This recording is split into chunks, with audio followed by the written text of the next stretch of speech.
Hey guys, welcome back or welcome if you are new to Corey's Nail Diary. We talk about books, nails, and everything in between. Today is day 17 of Bookmas.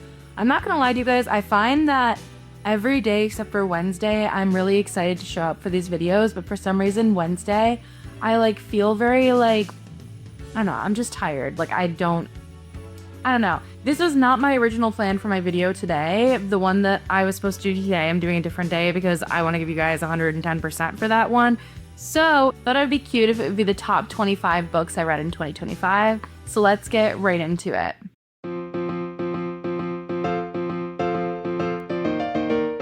Now, because this was literally planned seconds ago, I don't have this list figured out. So you're gonna have to deal with me being a little chaotic today. So as you guys know, I'm currently on my way to reading 40 books this year, so that's really crazy. I think I'm at 38 right now, so choosing 25 shouldn't be too bad, right? Basically what I'm gonna do to keep this low stakes and cozy and chillin', I have my phone with my Goodreads right here, and basically I'm just gonna read to you guys the books that are definitely a part of the list, and we're gonna hope and pray. 25. The Heartbreak Hotel, which honestly, looking back at this, I kind of wish I rated this higher. I only gave it 3 stars, but I wrote, this is such an interesting book, and to be honest, I think part of my disappointment in this book was my understanding of what the story was. Picking this book up, I knew it was a romance pick for Book of the Month, but I also thought the book itself would be about the Heartbreak Hotel. I feel like the only character I could connect with was Lou, who, by the way, Louisa Walsh, it's giving One Direction fan fiction. Also, her ex's name is Nate Payne. I liked Henry as a character, but never really felt like we got to know anyone else. The relationships among Lou and the hotel guests were very surface level, and Lou's relationship with her best friend seemed surface level. Lou's relationship with her sister was well explained, except I literally misread it here too. I thought that Goldie was her sister. It's not. The second half of this book was way more redeeming than the first half. If you can get past the first half, the second is way more deep. I love the intense moments of the relationship with her mother. 24. Practice Makes Perfect by Sarah Adams. I didn't write anything about this book, which is so funny to me because I don't remember particularly liking it very much. I remember it being a little too slow for me. 23 was Fall I Want by Lyra Parrish. This was a super cute fall-themed book. I wrote, it's very much an instant love story. I didn't think this book was super deep, but that's okay. I wanted a cute storyline I didn't want to have to decipher, and loved it. 22 is A Court of Silver Flames.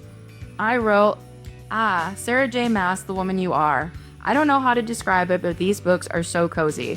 Up until this point, we read Fairy's point of view of Valaris and the Fae. This time around, we get Nesta's point of view. She's newly Fae, missing human life, and mad at her sister for bringing her into everything in Echo War. This book is Nesta's story, how she brought herself out of a dark place, found her mate, and changed the lives of others along the way. Such a good book, only giving 4 stars because I never felt the oh my god I have to read more feeling. Regardless, happy to hear her story. 21. Immortal Consequences by Ivy Marie. I wrote 4 out of 5 stars. I wrote 4.5 stars, so this is 4.5. Great read, move quickly, love the multiple point of views in shorter chapters. I'm not usually into fantasy, but I ate this book up. I couldn't stop reading it. Can't wait for the next in the series. 20 is The Second Chance Cinema by Thea Wise. I wrote enjoyable book, enjoyable characters, loved the magical realism and the way that it led to depth in the characters. Love the emotion in this book. 19 is How Frickin' Romantic by Emily Hardin. I wrote short and simple. This book was great. I don't think I've ever laughed out loud more. Good, simple enemies to lovers with extremely likable characters. 18 is A Court of Rings and Ruin, which honestly I was not expecting to like because I was just like, this might be a little too fantasy for me. And I liked it anyway, which is so crazy. I wrote, is there a bad book in this series? I'm obsessed with Fury and Rysand and their friends. I had to slow myself down from speeding through this. Only 4 stars because there were a few moments that didn't hold me in, but otherwise, so good. I think this is 17. These Summer Storms by Sarah McLean. This book is so addictive. I couldn't put it down. A great tale of a rich family who has to fight for their inheritance after their father passes away. Each character has depth, and truly I didn't know where it was going except the love story. Great addictive read, perfect for the beach. 16 is A Court of Thorns and Roses, which I didn't expect to like this book. And I wrote that. I honestly did not expect to like this book as much as I did. I typically read strictly romance, never romantasy, after reading the Crescent City series. If you know, you know. I thought after Crescent City that maybe romantasy just wasn't for me. ACOTAR proved that that wasn't the truth. Great storyline. It takes a little bit to be fully understanding what's going on, but that could be due to the fact that I don't really read fantasy. The Roughest Draft, which I thought that like the stars were aligning for this one, but it just like wasn't the case for me. I wrote, I was not a fan of this book. The miscommunication trope was so heavy, really was feeling like a DNF, but I pushed through. It got better and then somehow got worse. I don't really get it. Really sad because this has been on my TBR since 2022. Next is Somewhere in the City by Alex Astor. I wrote, this book was such an enjoyable, quick summer read. Some of my favorite tropes were in this book, so I knew I would love it. Our main character thrives on childhood trauma, which we love. We explore this trauma carefully throughout the book. I'm not sure if it's because this book was so short or if I'm imagining it, but it felt like there wasn't really much description in the beginning. Heart of Your World by Abby Jimenez. I originally DNF'd this book because the beginning was so slow. I got about 150 pages into it this time and truly felt myself saying that I didn't care what happened to any of these characters.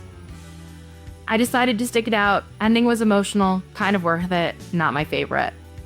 Also by Ellie Hazelwood is Love Theoretically. This is number 12. I went into this book thinking I would absolutely love and demolish it. It had sat on my bookshelf for months. I was so excited to read it. I really enjoyed it, but personally, I think it may have been lacking a bit of knowledge to fully get this book. I felt like this book was very science term heavy, and I got a bit lost because of it. I'm not a hater. I think it was my own fault, not theirs. As for romance, Ellie Hazelwood, I will continue to eat up all of your fictional men. Thank you for Jack. I love him. 11, also 4 stars, is Great Big Beautiful Life by Emily Henry. Great Big Beautiful Life by Emily Henry was such a different read. Thoroughly enjoyed it, but wasn't expecting it to be so mystery heavy. About halfway through, I realized this book reminded me a ton of Malibu Rising by Taylor Reed Jenkins. Good read, loved Alice and Hayden, but they weren't my favorite Emily Henry couple, which is just me being honest here. Next in the 4-star category was Deep End by Ellie Hazelwood. I wrote, this is such a great read. Ellie Hazelwood's writing just keeps getting better and better. I loved the hints of her old characters in this book, and the only reason I did 4.5 out of 5 stars was because it took a bit to be fully invested in the world, but once I was invested, I was invested. 9 is You Again by Katie Goldbeck. I didn't write a review here, but I remember saying in my video I really enjoyed this book, but the main character was really annoying. If you read this book, you know what I mean by the main character was really annoying. This is number 8, is A Jingle Bell Mingle by Julie Murphy and Sierra Simone. I wrote, great winter read, a bit more spicy than I'm used to, but definitely was an interesting read. Filled my desire for a snow-filled romance. 7, also 5 stars. Some Kind of Famous by Ava Wilder. I wrote a longer review for this one because I arc read this book, but I'll read like the actual review portions, not the thank you portions. Before I begin, I want to note that I knew I would love this book. Ava Wilder's last book, Will They or Won't They, truly was a book that ignited my passion for reading. I was so excited to read this ARC book. Here's what I thought. This book had a really strong first chapter. You began by being thrown into Merritt's life with a character conflict coming soon after. I knew it was going on quickly, and I absolutely adored the main character and her relationship with her sister. The first few chapters were a little slow, but totally necessary for storytelling. By the time the actual romance began, I felt like I knew the main character and her love interest so well. This was not insta-love at all whatsoever. Instead, it was very much second chance romance.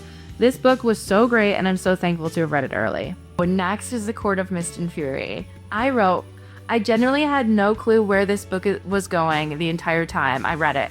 I'm not a fantasy reader, and this book had me so invested. I'm shocked at how much I enjoyed this book. There was never a boring part. The last 5 chapters were insane. Oh my god.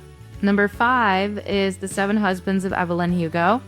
This is also 5 stars. Finally picked up The Seven Husbands of Evelyn Hugo off my shelf after reading Great Big Beautiful Life by Emily Henry. After reading Malibu Rising, I knew I needed a Taylor Jenkins Reid book after Emily Henry's. This book did not disappoint. I get why everybody is obsessed with it now. I couldn't put this book down. There wasn't a part that felt boring to me. It never felt like I was walking through the mud. I'm astonished. All I can really say is wow. Promise Me Sunshine by Cara Bastone. Once again, 5 stars. My review. Wow. All I have to say, wow is all I have to say. I fear I'm writing this review before I've had time to digest. Promise Me Sunshine has to be one of the best structurally written books I've read. This book discusses grief in such a beautiful way. Even though our main character is flawed, there's never anything necessarily wrong with her. I love that this is a he fixes her, but she also fixes him. I seriously found myself thinking about this book even when I wasn't reading it. I loved the main character's relationship with Ainsley. I love the main character's relationship with Miles. I love the relationship in general of her and Miles. I have nothing bad to say about this book. I will forever be recommending this to people, but it is pulling on my heartstrings for sure. I don't remember the last time I've literally sobbed at a final chapter. This book is 5 stars.